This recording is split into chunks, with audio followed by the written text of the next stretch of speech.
Hi, this is Nilgün Zahour from SM JUROR, and today we're going to be looking at the juror misconduct issues in the case of State versus Hairston, which is out of the Supreme Court of Nebraska.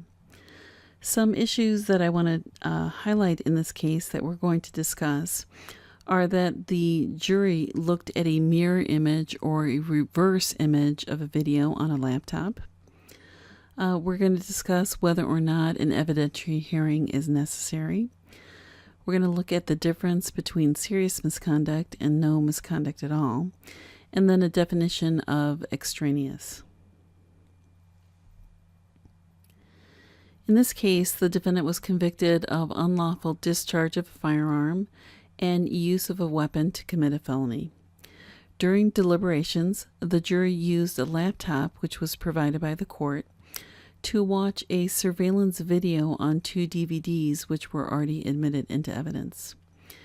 The jury foreman used a feature on the laptop to play a reversed or mirror image of the video, which allowed the jury to see 2 things that they did not see on the video in the courtroom. First, an arm coming out of the back seat of the vehicle, and second, a front seat passenger wearing a white shirt. After the verdict was rendered, a juror approached co-defendant's counsel about the jury's viewing of the mirror image. The defendant moved for a new trial, alleging that the jury committed juror misconduct when they viewed the mirror image of the surveillance video, and that the mirror image was extraneous prejudicial evidence. In support of the motion, the defendant attached the affidavits of 2 defense attorneys who had been contacted by the jurors about the use of the laptop. The trial court denied the motion, finding that the video, which was already admitted into evidence, did not change the evidence. As such, there was no extraneous prejudicial information that was an outside influence. And it also denied the defendant's request for an evidentiary hearing because the defendant did not show that serious misconduct occurred. Now, looking at a party's burden of proof in alleging juror misconduct, a criminal defendant claiming jury misconduct bears the burden of proving by a preponderance of the evidence that there was an existence of jury misconduct, and that such misconduct was prejudicial to the extent that the defendant was denied a fair trial. Now, it's important to understand whether or not an evidentiary hearing is necessary. And this case talks about the difference between serious misconduct and no misconduct at all. With respect to serious misconduct, when there's an allegation of juror misconduct, when it's made and it's supported by a showing which tends to prove that serious misconduct occurred, the trial court should conduct an evidentiary hearing to determine whether the alleged misconduct actually occurred. And if it did, the trial court must then determine whether it was prejudicial to the extent that the defendant was denied a fair trial. Now, contrast that with no misconduct at all. If the trial court determines that the misconduct did not occur or that it was not prejudicial, adequate findings are to be made so that the determination may be reviewed. And I just want to add with respect to this that it is the burden of proof on the party who is alleging juror misconduct to make sure that the record is adequate and complete so that the reviewing court can look at the record and make a determination as to whether the trial court abused its discretion. Now, from a trial court's perspective, if the trial court finds that there is no misconduct at all, it would be very beneficial that the trial court said that on the record and why it thought that there was no misconduct. Therefore, an evidentiary hearing would not be necessary. Now, Nebraska has a statutory definition of extraneous in the Nebraska Revised Statute, Section 27606.2, which I believe is patterned after the Federal Rule of Evidence 606B. And so it says that extraneous, in the phrase extraneous prejudicial information, means existing or originating outside or beyond.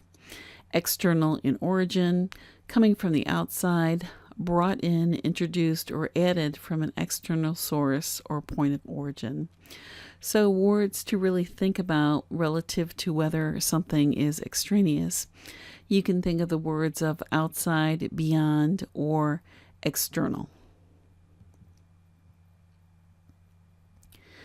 Now, in this case, the jury's viewing of the mirror image of the surveillance video on the laptop was not extraneous evidence. So this conduct did not demonstrate serious juror misconduct.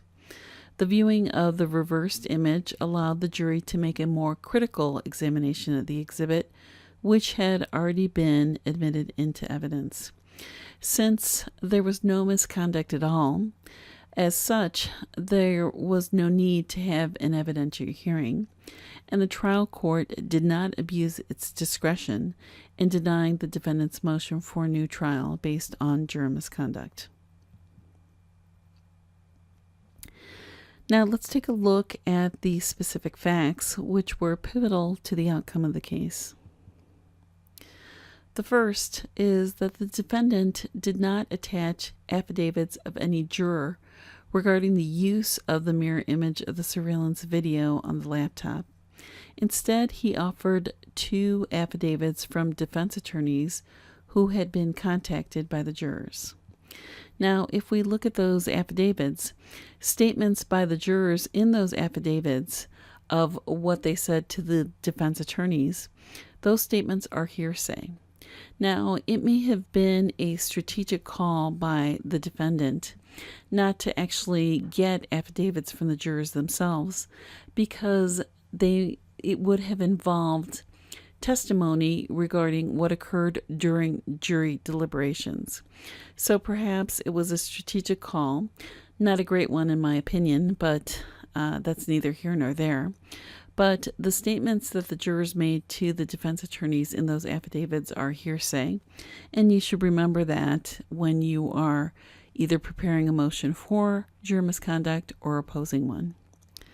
And then the second issue is that how a jury reaches its verdict is protected information unless extraneous evidence is involved.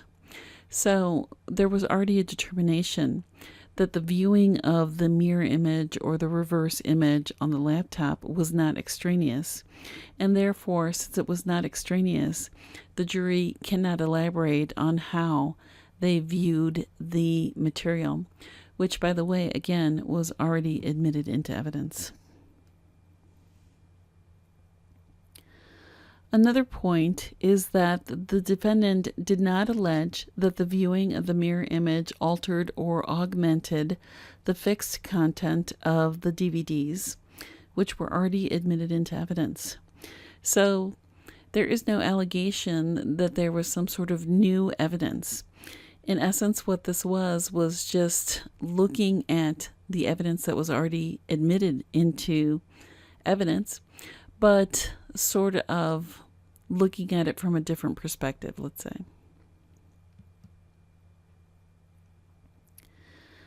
And an important fact here is also that the defendant did not join in the co-defendant's objection to the redacted DVDs being played during jury deliberations. Now, that's really just a side point, but since we're talking about the issue of the DVDs, and that there is an issue with respect to the fact that a mirror image was played, the defendant is lacking an objection to the fact that there were even redacted DVDs that were sent back to the jury room. So the issue was not properly preserved or needs to be preserved. Now, that's it for our case law analysis of the juror misconduct issues in this case. Again, this is Nilgün Zahour from SM JUROR. Thanks for watching, because the only evidence that you want the jury to consider is in the courtroom. See you next time.